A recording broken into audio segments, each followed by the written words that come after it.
एक बार एक हंस और हंसनी का जोड़ा था। हंस और हंसनी का जोड़ा था। तो हंस और हंसनी एक दूर देश से घूमते घूमते हुए आए। तो एक कौवे से भेंट होती है। हंस हंसनी वहां से जाने लगे और जब जाने लगे तो कौवे ने हंस को रोका। अरे भैया ठहर जा, जरा रुक जा। हंस ने कहा बोलो भैया क्या बात है। बोले कहाँ जा रहे हो। अरे भैया हम जहाँ से आए वहाँ जा रहे हैं, हम तो घूमने के लिए आए। अरे तुम्हें जाना है तो जाओ, हमारी पत्नी को तो छोड़ जाओ। हंस ने कहा अजीब आदमी है। बोले अरे ये पत्नी मेरी, मैं हंस हूँ, ये मेरी पत्नी है। और हंसनी की और कौवे की भला जोड़ी, पत्नी तो मेरी है। बोले क्यों झूठ बोलता है, ये मेरी पत्नी है। होते होते बहस होने लगी। कौवे ने कहा पंचायत होगी, पंचायत की जाए। तो कौवे ने बोला मैं बुला करके लाऊंगा। तो पंचों को इकट्ठा किया। अपने जो मित्र थे, कौवे के जो घनिष्ठ मित्र थे, उन मित्रों को बुला करके कम से कम 100-150 हो गए उसके मित्र। और 100-150 मित्र हो गए तो उनसे एक बात कह के लाया। बोले ध्यान रखना, जैसे मैं कहूंगा वैसे बोलना है, मेरी हाँ में हाँ मिलाना है। जैसे मैं कहूंगा वैसे ही बोलना है। और यदि तुमने ऐसा नहीं किया तो याद रखना ये सारा समाज मेरा है, वोट भी नहीं देने दूंगा। ये जो नेता बनाया है ना, ये हमारी बदौलत बने हो। तो याद रखना पंचायत तो होगी लेकिन पंचायत में हमारी बात रखी जाएगी। और यदि तुम लोगों ने ऐसा किया तो मैं एक बहुत अच्छी तरकीब जानता हूँ। मैं तुम्हारे बाप दादे जो हैं उनके दर्शन कराऊंगा। बोले अच्छा भैया कराओगे ना। हाँ हाँ मैं तुम्हारे बाप दादे के दर्शन कराऊंगा। बोले ठीक है भैया। 100-150 लोग करीब इकट्ठे हो गए। पंचायत हुई। तो पंचायत में कौवे ने कहा तुम्हें ज्यादा कुछ नहीं बोलना, बस हाँ में हाँ मिलाते रहना, हाँ और ना में जवाब देते रहना। बोले ठीक है। तो पंचायत हुई। पंचायत में कौवे ने कहा अरे भाई बोलो ये मेरी पत्नी है कि नहीं। पंचों ने कहा हाँ है क्यों नहीं। बोले मेरी पत्नी है तो मेरे पास रहनी चाहिए। बोले बिल्कुल रहनी चाहिए। तो हंस की आंखों में आंसू भर आए प्यारे। हंस ने कहा मैं तो दूर देश से यहाँ घूमने के लिए आया अपनी पत्नी को साथ में लेकर के, लेकिन मुझे क्या पता था यहाँ ठगिया भी बैठे हैं। हंस बेचारा अकेला करता भी क्या। पंच जो बैठे हैं, पंचों के सामने उसकी नहीं चली। आंखों में आंसू भर के बोले भैया ये तो नाइंसाफी है, पत्नी मेरी है, मैं तो घूमने के लिए आया था। बोले ऐसे कैसे तुम्हारी पत्नी है। बोले मेरी पत्नी है। हंस ने कहा ठीक है भैया कोई बात नहीं। जाने लगा। और हंस जब अकेला जाने लगा तो कौवे ने फिर कहा अरे भाई ठहरो। तो हंस की आंखों में फिर आंसू भर आए। हंस ने कहा अब क्या चाहिए, अब क्या चाहते हो। अब तो मेरे पास कुछ नहीं है भैया, अकेला जा रहा हूँ। तो कौवे ने कहा अरे भाई अपनी पत्नी को तो लेके जाओ। बोले मेरी पत्नी। हाँ। बोले अभी तो तुमने कहा कि मेरी पत्नी है। तो कौवे ने कहा अरे भैया मैं तो इन सबको आजमाना चाह रहा था, मैं तो उनकी परीक्षा लेना चाह रहा था कि ये लोग कैसे हैं। ये लोग सिर्फ पैसों के बल पे चलते हैं या ईमानदारी भी है इनके अंदर। पंच जो थे उनका मुख नीचे लटक गया, नीचे सर लटका लिया। और सर नीचे लटकाया तो कौवे ने कहा अरे मैंने तो तुम्हारी परीक्षा ली थी लेकिन परीक्षा में फेल हो गए, लेकिन तुम अब झूठे निकले। तुम सब झूठे हो, सब पैसे खाते हो। लेकिन एक बात याद रखना, तुम झूठ बोलते हो लेकिन मैं झूठा नहीं हूँ। सब जाने लगे। तो जब पंचायत करने वाले थे, जब वो पंच जाने लगे तो कौवे ने कहा ठहरो। उन्होंने कहा अब क्या है भैया। तो कौवे ने कहा तुम तो झूठे हो ही, मैं थोड़े ही झूठा हूँ, मैं अपनी जुबान का बहुत पक्का हूँ। मैंने तुमसे कहा था ना कि मैं तुम्हारे बाप दादे से मिलाऊंगा जो मर चुके हैं। तो मैं तुम्हारे बाप दादे को मिलाऊंगा। हाँ भैया करा मिलाओ। तो कौआ गया, एक कीचड़ भरा गड्ढा था, कीचड़ से भरा हुआ गड्ढा था। कौआ गया, उसने चोंच मारी उसमें और चोंच में दबा करके एक इतना बड़ा कीड़ा लेकर के आया। इतना बड़ा कीड़ा चोंच में दबा करके लाया। बोले देखो, और लटका लिया ऐसे, लटका करके कौआ कहने लगा, बोलो भाई ये किसके चाचा हैं, बोलो भाई ये किसका बाप है, जल्दी बताओ ये किसका, पहचानो। तो जो जितने भी पंचायत करने वाले पंच थे बोले पागल हो, ये तो कीड़ा है, ये हमारे चाचा पापा नहीं है। बोले भैया तुम जैसे कुकर्म करने वाले के बाप दादे ऐसे ही कीड़े मकोड़े बन के घूमते। वो कोई उन्हें स्वर्ग नहीं मिला जो स्वर्ग में आनंद ले रहे हो। तुम जैसों का यही हाल होता है, जब तुम ये कर रहे हो तो तुम्हारे बाप दादे भी तो यही करते चले आए, तो वो भी नाली में कीड़े मकोड़े बन के घूम रहे हैं। तो इसलिए प्यारे ऐसे कर्म करो जो भगवान अगले जन्म में भी मनुष्य बना करके भेजे। कि कर्म खोटे तो ईश्वर का भजन करने से क्या होगा।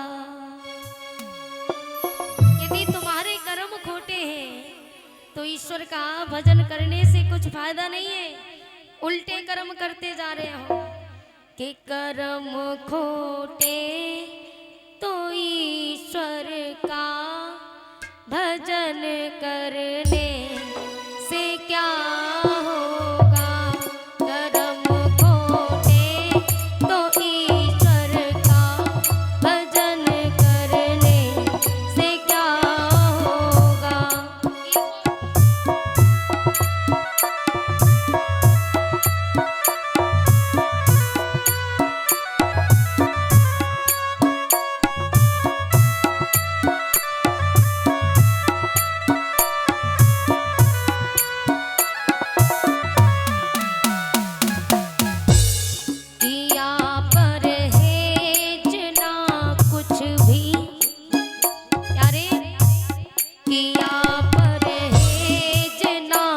कुछ भी दबा करने से क्या होगा।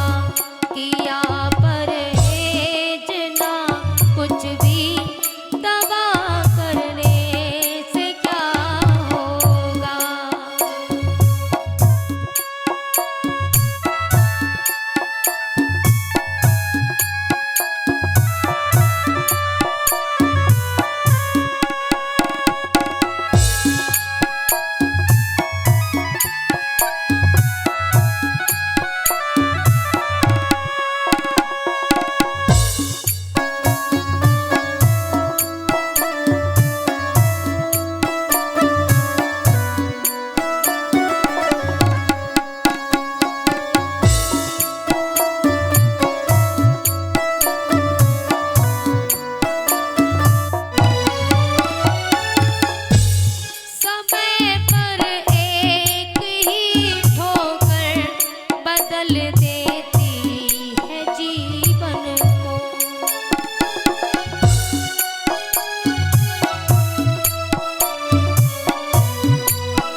लेकिन प्यारे जो ठोकर से भी ना संभले, अगर ठोकर लग जाए तो अच्छे अच्छे समझ जाते हैं, और ठोकर लगने से भी नहीं सुधर रहा तो फिर बेकार है। जो ठोकर से भी ना समझे तो समझाने से क्या होगा। जो ठोकर से भी ना समझे तो समझाने से क्या होगा। कर्म खोटे तो ईश्वर का भजन करने से क्या होगा।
और प्यारे, मुसीबत तो टले मर्दानगी के ही थपेड़ों से।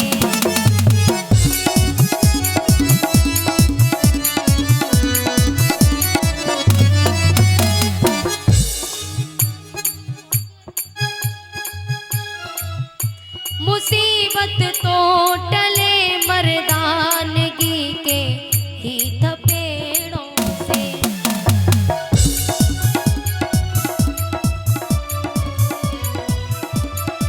और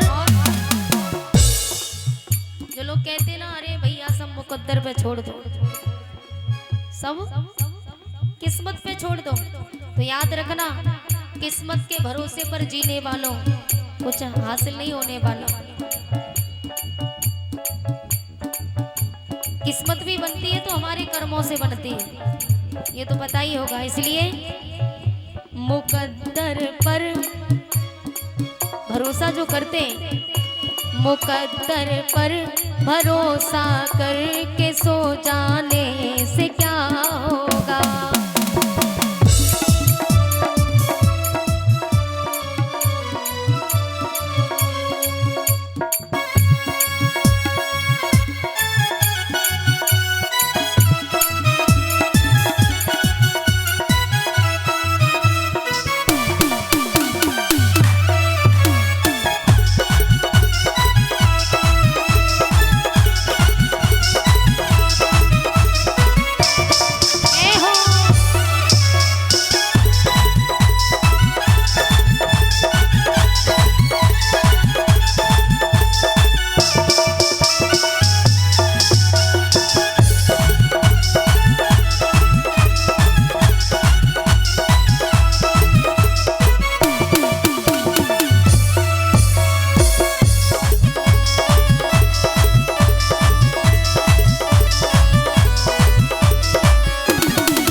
गोविंद भगवान की जय जय श्री राधे।